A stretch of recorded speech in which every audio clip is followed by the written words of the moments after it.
The heavy winter silence within the historic limestone estate in the Beacon Hill neighborhood of Boston, Massachusetts, was absolute and suffocating. Outside the massive floor-to-ceiling panoramic windows of the grand living room, a dense January snowfall blanketed the cobblestone streets, muffling the distant sounds of the city and creating an atmosphere that felt deeply mournful. Matthew Knight sat motionless in his customized, state-of-the-art electric wheelchair, his hollow gaze fixed entirely on the gray, unforgiving sky above the Charles River.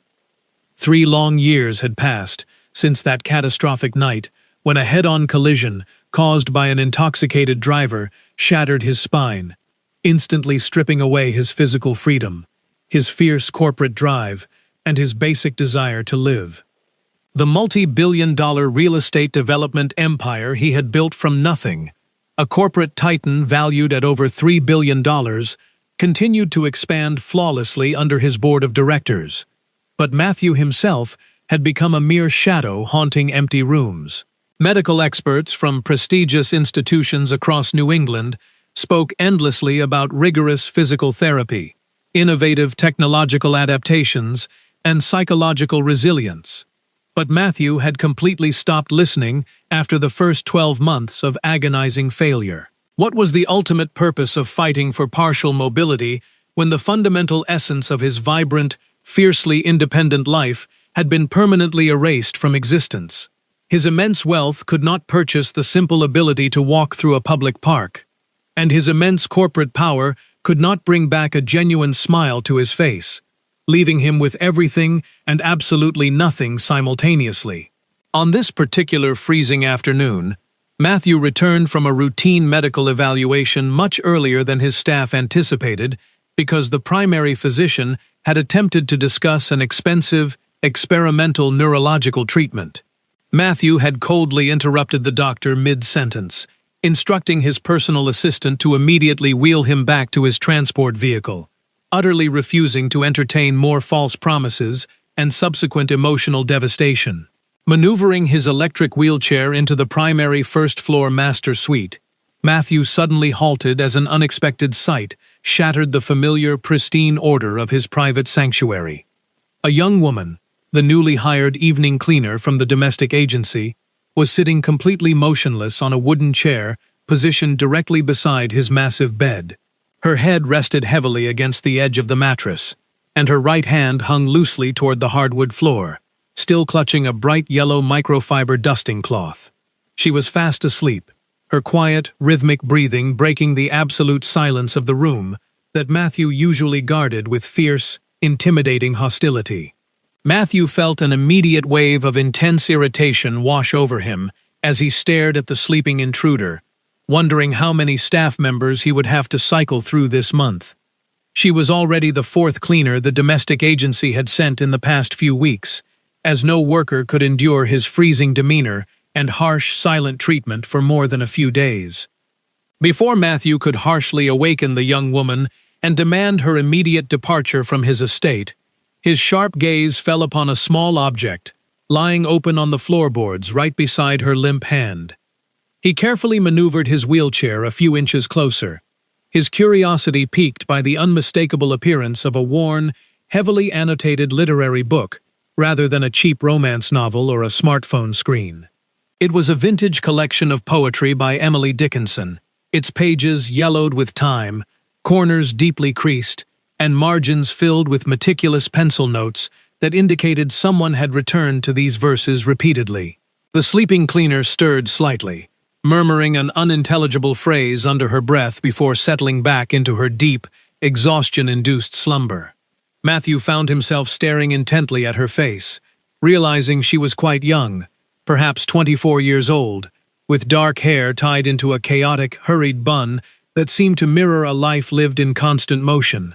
The pale winter light revealed prominent dark circles under her eyes, clear physical evidence of chronic sleep deprivation, while her clothes were simple, clean, but distinctly faded from countless cycles through a laundromat. Her hands, resting quietly near the poetry book, were visibly rough and chapped, showing the unmistakable signs of early damage caused by harsh industrial cleaning detergents. For the first time in 3 agonizing years, Matthew felt a tiny spark of genuine curiosity pierce through his thick armor of total emotional numbness and bitter indifference. He slowly reached down from his wheelchair armrest, carefully picking up the open poetry book, while ensuring he did not make a single sound that might prematurely disturb the sleeping woman. His eyes fell upon a specific stanza that had been deeply underlined in dark graphite, the words echoing with a strange, haunting relevance that seemed to mock his own inner darkness. The verse spoke of hope being the thing with feathers that perches in the soul, singing a tune without words and never stopping at all, a concept that Matthew found bitterly ironic given his own absolute despair. He would have smiled mockingly at the sentimentality of the poem if he could still remember how to form a smile, but instead, he carefully placed the volume back onto the floorboards, exactly where it had previously lain. At that precise moment, the young woman's eyelids fluttered open, and she stared directly at him for a second, with complete disorientation, as if unable to comprehend her immediate surroundings. Then, realizing she was sitting in the private bedroom of the notoriously volatile billionaire employer, she lunged upward so violently that the wooden chair wobbled precariously against the nightstand. Her face flushed crimson, and her voice was raspy with panic as she desperately apologized, stating she never intended to neglect her duties. Matthew continued to stare at her, with an entirely unreadable, expressionless face, his voice cutting through her frantic apologies with a dry, raspy edge born from days of complete silence. He asked her what her name was, his tone devoid of warmth but lacking the explosive anger she clearly anticipated from the warning stories circulating at the domestic agency. The young woman blinked in visible surprise at the calm question, swallowing hard before introducing herself as Natalie Zeller, her hands tightly wringing the yellow dust rag as if seeking physical stability. Matthew demanded to know exactly why she was sleeping on the job, his eyes narrowing slightly as he waited for a fabricated excuse or a defensive lie. Natalie took a deep breath, explaining honestly that she was currently working 3 separate jobs simultaneously in order to independently finance her evening classes at a local university. She admitted that she had spent the previous night cleaning a massive corporate office building downtown until 4 o'clock in the morning, leaving her with no time to rest before traveling to his estate. She confessed that she had only intended to close her eyes for a single minute while dusting the bedpost, pleading with him to believe that such an unprofessional mistake would never happen again. Matthew remained entirely silent for what felt like an eternity, knowing that standard household protocol dictated he terminate her employment immediately for such a flagrant violation of professional boundaries. Yet, instead of uttering the words that would dismiss her, he found himself asking what specific subject she was choosing to study during those late-evening university classes. Natalie looked down at her worn shoes, answering quietly that she was pursuing a degree in English literature, a confession that made her cheeks burn with a slight hint of vulnerability. Matthew's gaze drifted back to the worn poetry book resting on the floorboards, asking if Emily Dickinson was a mandatory part of her curriculum or a personal choice. Natalie looked up, her eyes shining with a sudden, unexpected spark of passion, as she explained that this specific volume was her absolute favorite treasure, one she carried everywhere for personal comfort. For the first time since the devastating accident, Matthew Knight felt something resembling genuine human interest stir within his frozen chest, displacing his perpetual bitterness. He instructed her to return to her cleaning duties, turning his electric wheelchair toward the bedroom door while telling her to ensure she slept in her own bed the following night. Natalie stood entirely frozen in place, unable to comprehend why she still possessed her job, while Matthew realized he was already anticipating her return. Throughout the following 48 hours, Matthew caught himself doing something completely absurd. He was actively counting the hours until Tuesday morning, the specific day Natalie was scheduled to return. It was an entirely pathological realization for a reclusive billionaire to find himself waiting for a young cleaner with the anxious anticipation of a teenager preparing for a first romantic encounter. On Tuesday morning, he awakened significantly earlier than usual, refusing his standard morning routine of staring blankly at the wall of his master bedroom. Instead, he explicitly instructed Peter, his fiercely loyal personal driver and executive assistant, to position his electric wheelchair in the grand library, the exact room Natalie always cleaned first. Matthew placed a digital tablet on his lap, pretending to analyze complex corporate financial reports, but his ears were entirely tuned to the distant sound of the heavy front entrance doors opening. At exactly 9 o'clock in the morning, the faint sound of light, hurried footsteps echoed across the pristine marble floors of the grand hallway, signaling her arrival. Natalie stepped cautiously into the massive, book-lined library, holding a plastic bucket filled with various cleaning solutions, freezing instantly when she noticed Matthew sitting quietly in the center of the room. She offered a quiet, polite morning greeting, immediately casting her eyes downward toward the polished floorboards, to avoid direct eye contact with her intimidating employer. Matthew did not offer a pleasantry. Instead, he extended his arm and firmly commanded her to sit down in the plush leather armchair positioned directly opposite his wheelchair. Natalie hesitated, gesturing toward her cleaning supplies and mentioning her schedule, but Matthew repeated his command with an iron authority that left absolutely no room for further domestic refusal. She sat down nervously on the absolute edge of the expensive leather seat, keeping her hands clasped tightly over her knees, like a defendant preparing to receive a severe legal judgment. Matthew set his digital tablet aside, listing the specific facts of her life, like a seasoned prosecutor conducting a formal courtroom deposition regarding evening classes and multiple jobs. He demanded to know why a student with her obvious intellectual dedication was not enrolled in a standard, full-time day program supported by an academic scholarship. Natalie swallowed hard, explaining that she had actually been awarded a comprehensive scholarship during her freshman year, but her personal family circumstances had changed drastically. The sudden shift forced her to immediately seek full-time employment, making it completely impossible to maintain a traditional daytime academic schedule, which necessitated her transition to evening classes. When Matthew quietly pressed her to explain the exact nature of those changing circumstances, a visible shadow of profound sorrow passed over Natalie's expressive features. She whispered that the matter was deeply personal, her voice trembling slightly as she drew a clear line regarding her privacy, a boundary that Matthew surprisingly respected with a long, understanding silence. He shifted the conversation toward her exhausting work schedule, asking for a detailed account of the 3 separate jobs she claimed to be juggling every week. Natalie explained that she cleaned his Beacon Hill estate 3 times a week, worked the late-night janitorial shift at a commercial tower on Tremont Street on Thursdays and Fridays, and spent her weekends waitressing at a busy cafe in the North End.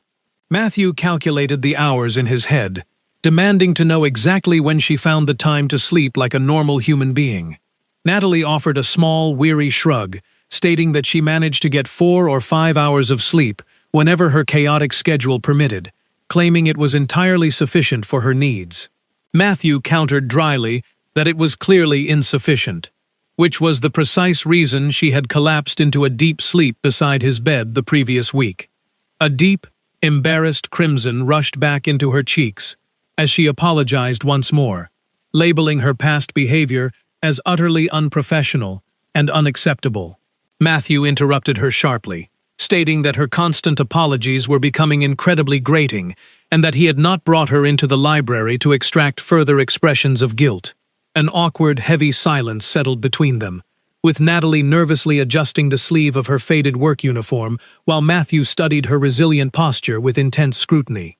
With a sudden burst of quiet courage, Natalie looked up and asked Matthew why he had chosen not to terminate her employment after her blatant mistake. She noted that the domestic agency had explicitly warned her that he was an impossibly demanding client who had dismissed previous cleaners for minor infractions. Matthew stared at her for a long moment, pondering the question himself before offering an answer that was completely devoid of his usual corporate calculation. He revealed that every previous cleaner sent to the estate would invariably look at his wheelchair and begin to weep with overwhelming pity, or pretend the chair did not exist at all. Natalie, however, had simply fallen asleep in his presence, treating him as though he were an entirely ordinary, normal human being, rather than a tragic medical spectacle. Natalie nodded slowly, her voice incredibly soft yet filled with an absolute, unwavering conviction, as she stated that he was normal, merely paralyzed, and that the two concepts were entirely different. Something buried deep within Matthew's chest shifted violently at her words, a small, forgotten ember of human dignity flaring to life after years of dark emotional frost.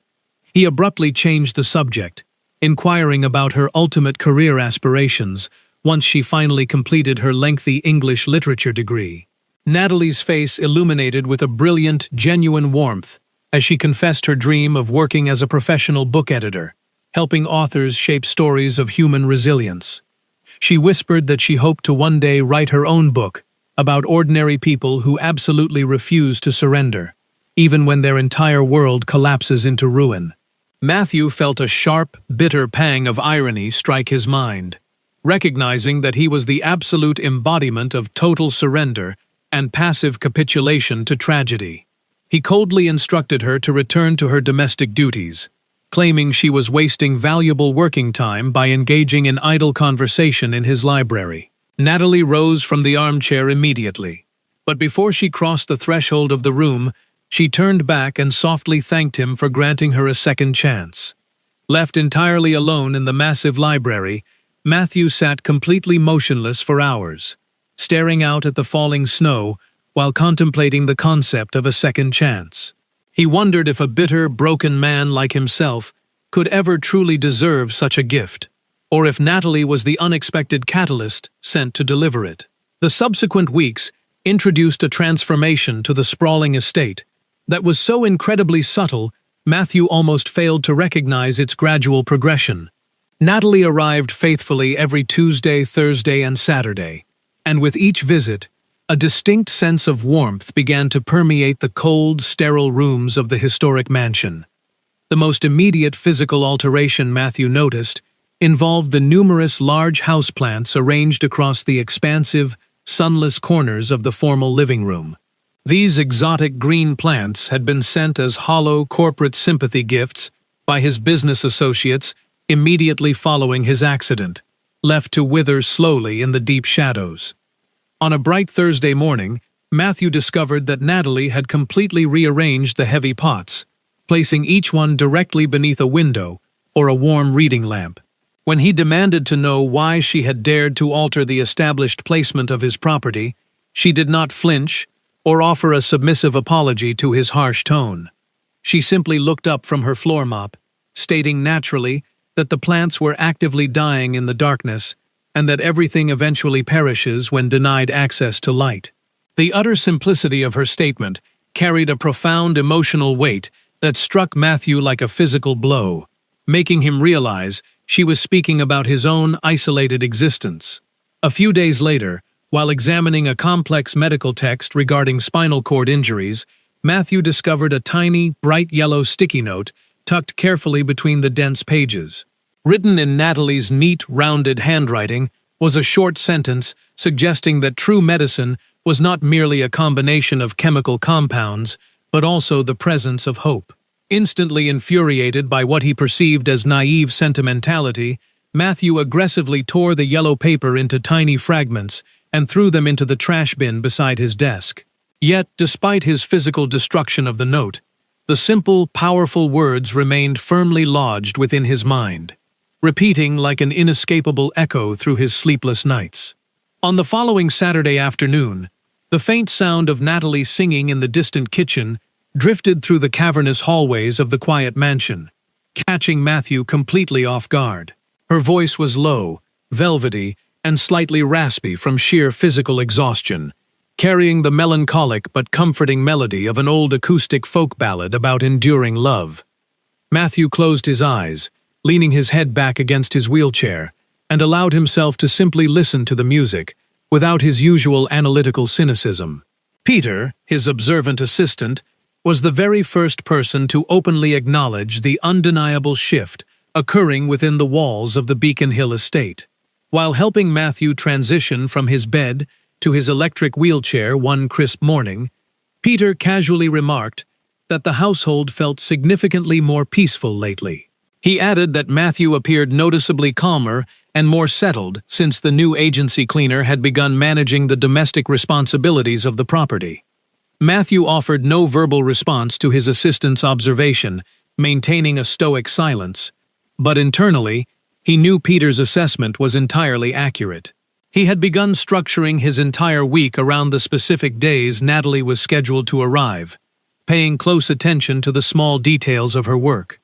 He noticed how she meticulously organized his morning financial newspapers chronologically, and how she always left the library window slightly cracked to invite fresh air into the room. On a crisp Tuesday afternoon, he discovered her standing motionless before the massive floor-to-ceiling bookshelves in his private study, entirely captivated by an old leather-bound classic. She apologized instantly, quickly returning the volume to its shelf, but Matthew interrupted her, asking if she had previously read that specific work during her studies. Natalie's eyes ignited with academic enthusiasm as she explained it was one of her favorite novels, detailing its profound narrative about a soul searching for meaning. She noted that while the character's relentless search ultimately destroyed him, the tragic beauty lay in the fact that he possessed the courage to try. Matthew stared at her intensely, asking in a quiet, vulnerable voice if she was also engaged in a perpetual search within her own difficult life. Natalie answered without a single shred of hesitation, stating she searched every single day for a valid reason to wake up at 5 o'clock. She explained that she sought meaning to endure hours of physical labor and late-night studying, finding it in small things like a perfect poem or a real conversation. She looked directly into his eyes as she spoke, and Matthew experienced a sudden, profound realization that he was the individual she was referring to. He quietly informed her that she was permitted to borrow any volume she wished from his collection, realizing that their brief conversations had become his lifeline.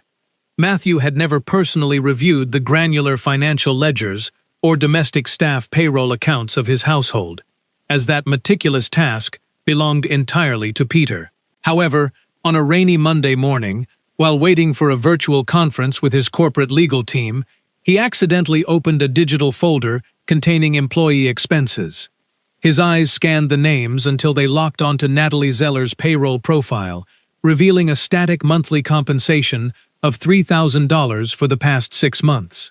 Matthew's brow furrowed in immediate confusion, knowing that his estate operated under a strict policy dictating automatic salary increases every 3 months for exemplary staff. Natalie had been performing flawlessly for half a year, meaning her compensation should have naturally risen to at least $4,500 by now. He immediately summoned Peter to his private office, demanding to know why the dedicated cleaner had been severely underpaid due to an apparent administrative oversight. Peter looked visibly uncomfortable, explaining that he had actually attempted to process the scheduled salary increases for Natalie on 2 separate occasions during her tenure. However, Natalie had firmly and repeatedly rejected the additional money, explicitly stating she did not want anyone to think she was exploiting Matthew's condition.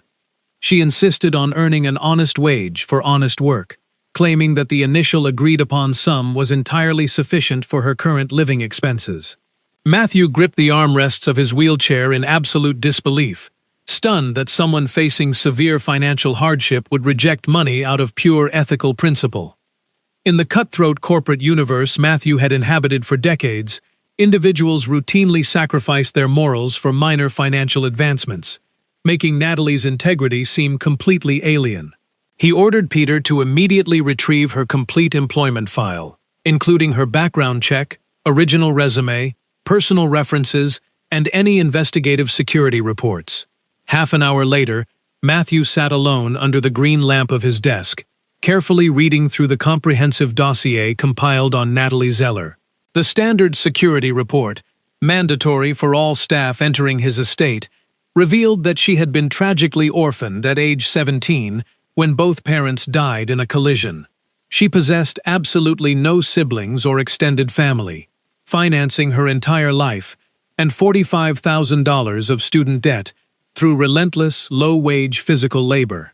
The detailed report described her living conditions as a tiny, rented studio apartment in South Boston, noting clear signs of chronic physical fatigue and mild undernourishment. At the very bottom of the thick stack of papers, Matthew discovered a misplaced document that sent a cold shiver straight down his spine. It was a copy of his own confidential medical evaluation from 2 years prior, accidentally filed into Natalie's folder during a recent administrative reorganization.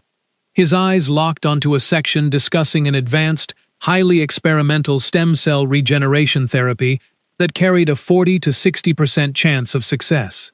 The medical report explicitly stated that the patient had completely refused to participate in the expensive procedure due to a total lack of motivation. Matthew stared at his own signature on the refusal waiver, remembering the dark, suffocating depression that had consumed his mind during that miserable period of his isolation.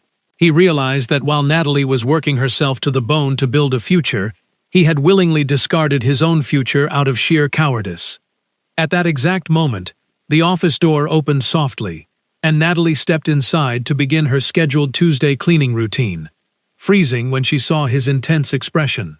She noticed the highly sensitive medical documents spread across the desk, her eyes widening as she recognized his name printed boldly across the top of the pages. She stepped closer, asking with genuine concern if he was experiencing an emergency, her voice breaking the heavy silence that gripped the private office. Matthew looked up at her, his voice tight with a mixture of suppressed emotion and authority, as he demanded to know why she hid her financial struggles. Natalie stood her ground, explaining calmly that accepting extra money from a vulnerable, paralyzed employer would feel like an act of emotional manipulation on her part. Matthew snapped bitterly, asserting that he was a powerful billionaire who could dissolve her employment with a single phone call, proving he was not vulnerable. Natalie did not flinch. Instead, she whispered that he would never do such a thing, because he kept her optimistic notes safely hidden inside his desk. Her profound insight left him utterly speechless, forcing him to realize that she understood his hidden heart far better than anyone else ever had. Dr. William Miller arrived at the Beacon Hill estate the following morning, carrying a leather briefcase filled with updated neurological data and experimental medical files. The seasoned physician sat opposite Matthew in the sunlit library, expressing his immense surprise at receiving a direct phone call after a full year of complete silence. Matthew did not engage in preliminary small talk. He immediately demanded a comprehensive breakdown of the experimental cellular regeneration therapy he had rejected 2 years prior.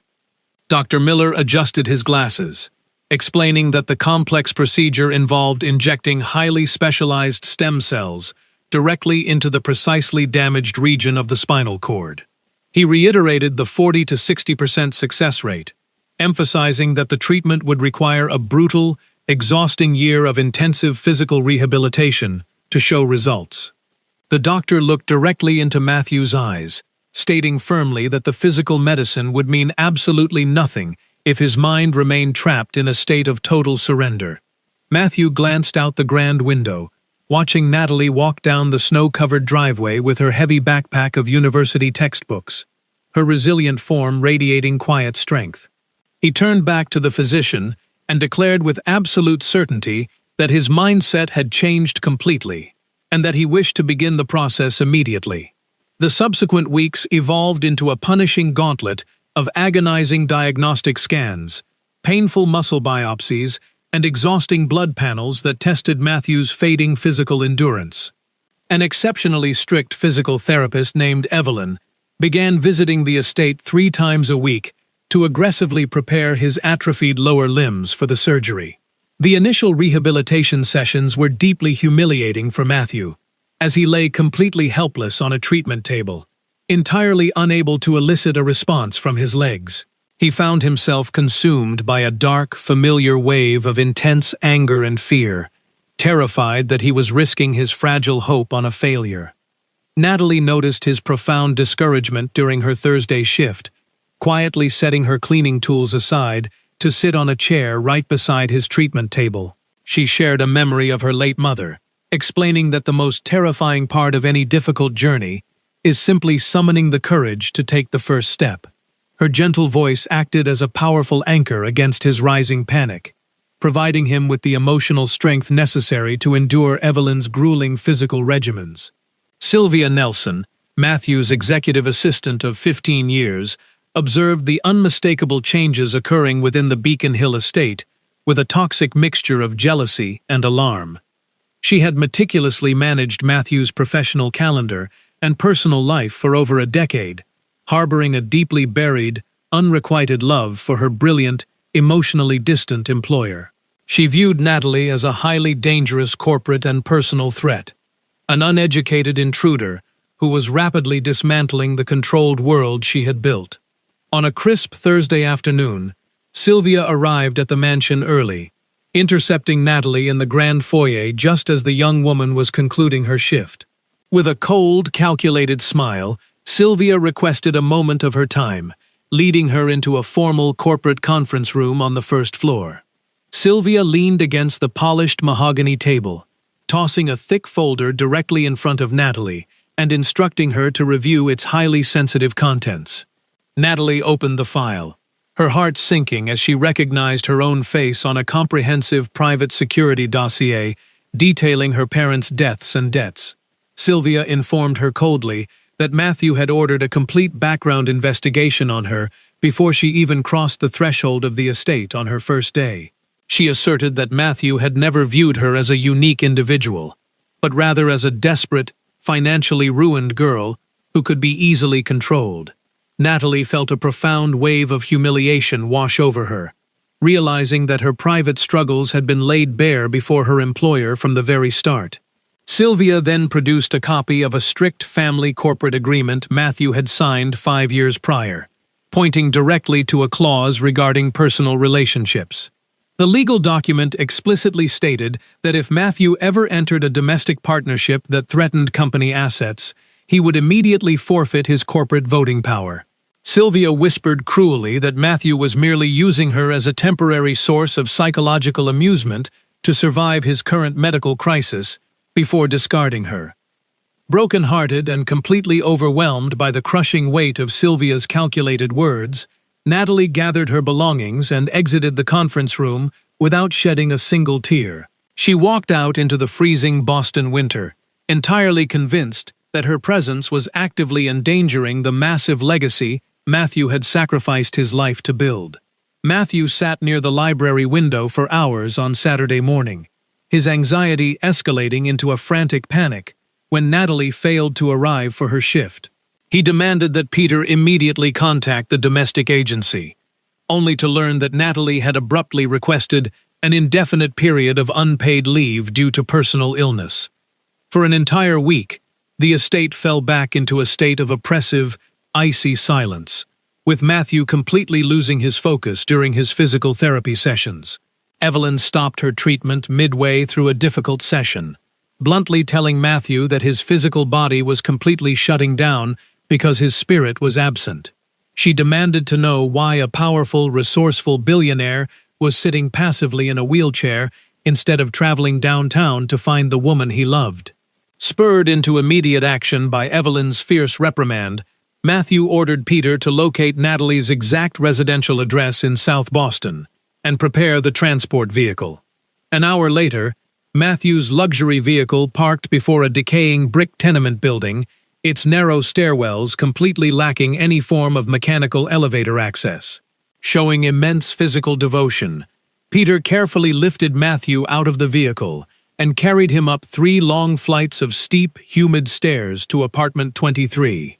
Natalie opened the door, her eyes red from days of relentless crying, freezing in absolute shock as Peter placed Matthew onto a worn wooden chair. Left alone in the Spartan room, Matthew demanded to know why she had vanished from his life without a single word of explanation. Natalie tearfully confessed everything, detailing Sylvia's cruel intervention, her discovery of the background check, and her immense fear of destroying his multi-billion-dollar corporate empire. Matthew reached out, firmly grasping her trembling hands and explaining that the background check was an automatic corporate security protocol he had never personally reviewed. He declared that he had retained her employment because her incredible, unbroken spirit had rescued him from a living death when he had surrendered completely. He shocked her by revealing that he had already instructed his legal team to completely dissolve the restrictive family agreement, gladly accepting a $1 million penalty. He stated with absolute conviction that he would willingly sacrifice 10% of his corporate shares to secure the freedom to love her forever. 1 month following their emotional confrontation in South Boston, Matthew lay prepared on a sterile operating table within Dr. Miller's private surgical pavilion. Natalie sat quietly in the sterile waiting room for 4 grueling hours, tightly clutching an old silver rosary that had belonged to her late mother. Dr. Miller finally emerged from the double doors, removing his surgical mask and informing her that the stem cell implantation had been executed flawlessly. However, he warned her that the upcoming recovery phase would involve a monumental amount of physical pain as the damaged nerve pathways began to regenerate. Throughout the subsequent 6 weeks of intense suffering, Natalie remained permanently at Matthew's bedside, sleeping on a small cot and managing his agonizing recovery. During an exceptionally intense rehabilitation session in the 6th week, Evelyn instructed Matthew to close his eyes and focus entirely on moving his right big toe. Matthew concentrated his entire universe into that single physical command, sending a desperate neurological signal down his spine while sweat poured down his pale forehead. Suddenly, the big toe of his right foot twitched visibly, a tiny movement of a few millimeters that caused Natalie to gasp in absolute disbelief. Matthew opened his eyes, a profound rush of tears spilling down his cheeks as he realized he could actually feel the solid surface of the floorboards. Dr. Miller arrived the following afternoon to conduct an array of neurological tests, declaring the rapid rate of nerve regeneration an absolute medical miracle. The seasoned doctor looked at the young couple, explaining that Matthew's severe depression had physically locked his nervous system far more than the structural accident. He noted that the presence of Natalie's unwavering love had effectively dismantled that psychological barrier, allowing his physical body to finally heal itself from within. 2 months after the delicate surgery, Matthew gripped the parallel steel rehabilitation bars, took a deep breath, and stood entirely upright on his own feet for 5 incredible seconds. Though his legs trembled violently from the monumental physical exertion, he looked directly into Natalie's radiant face and smiled a genuine, beautiful smile. He whispered that he had finally conquered the darkness, standing tall because she had given him a profound, beautiful reason to step forward into the light. 6 months later, the beautiful, golden autumn foliage of Boston swirled elegantly across the manicured lawns of the grand Beacon Hill estate. Matthew stood independently by the massive glass windows of his private executive office, walking with only a slight, resilient limp and completely free of any mechanical support. Natalie entered the room quietly, carrying 2 warm porcelain mugs of tea, her eyes shining happily behind a pair of stylish reading glasses. She had recently returned to a prestigious full-time university program, entirely financed by a new charitable foundation Matthew had established to support resilient students. Matthew wrapped his arms tenderly around her waist from behind, pressing a gentle kiss against her neck while looking at a flourishing green philodendron. The exotic houseplant, which had once withered silently in the dark corners of the mansion, was now thriving beautifully in the abundant sunlight of the windowsill. Matthew remarked softly that everything eventually perishes when denied access to light, repeating the profound lesson Natalie had introduced to his frozen world months ago. Natalie turned around within his warm embrace, resting her head against his chest, and reminding him that in the light, all living things possess the capacity to grow. As the evening sun dipped below the historic Boston skyline, painting the river in brilliant shades of crimson and gold, they stood together as equals. They were 2 resilient souls who had survived the deepest darkness of tragedy, emerges together into a magnificent, unwritten future, defined entirely by hope. The true measure of a human life is rarely found in the static numbers of a corporate balance sheet or the grand architecture of an isolated mansion. for the most profound architecture exists within the fragile spaces of the human heart. As the years advance and the physical strength of youth naturally yields to the quiet wisdom of maturity, we come to understand that the greatest paralysis we can ever experience is not a structural injury of the physical body, but rather the voluntary closing of the soul against the possibility of love.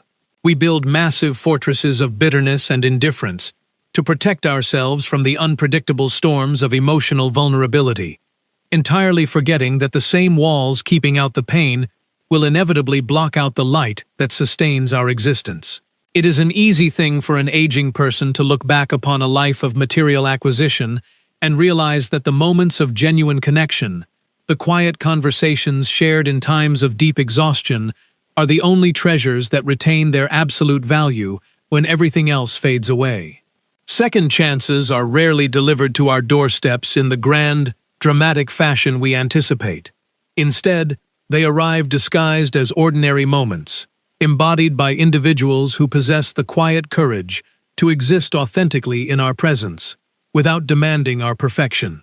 We must maintain an open, receptive mind to recognize these quiet catalysts of transformation, understanding that a single individual, holding a worn book of poetry, can dismantle a lifetime of carefully cultivated despair if we simply grant them the space to breathe beside us. The true wisdom of the twilight years lies in the total surrender of our need for absolute control, recognizing that the beauty of our narrative is found in our willingness to take that terrifying first step into the unknown, even when our knees tremble with the memory of past fractures. Ultimately, we are all like those forgotten plants left to wither in the heavy shadows of our personal tragedies, waiting silently for a resilient hand to move us toward the window where the light can remind us how to grow once more.